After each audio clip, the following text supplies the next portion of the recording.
Привет, с вами Брук Ветер. Написал стихотворение, не знаю про что, может вы расскажете.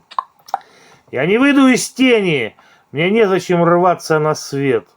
Я от плоти пустыни и голых задумчивых скал. Меня греет теплом листопадный багреющий плед. Защищает врожденный по-волчьему злобный оскал. Меж мирами бродил и оттенки судьбы выбирал. Выбирал между тьмой и сияющим светом в ночи, только так и не выбрал. Иного пути я искал, оставаясь в тени ровно наполовину свечи. Посреди пустоты я провел много сумрачных дней. Отрекался, любя, наряжался в чужое рванье, прорываясь к тиши, пусть невнятной, но все же своей. Полусвет, полутень — это чистое имя мое.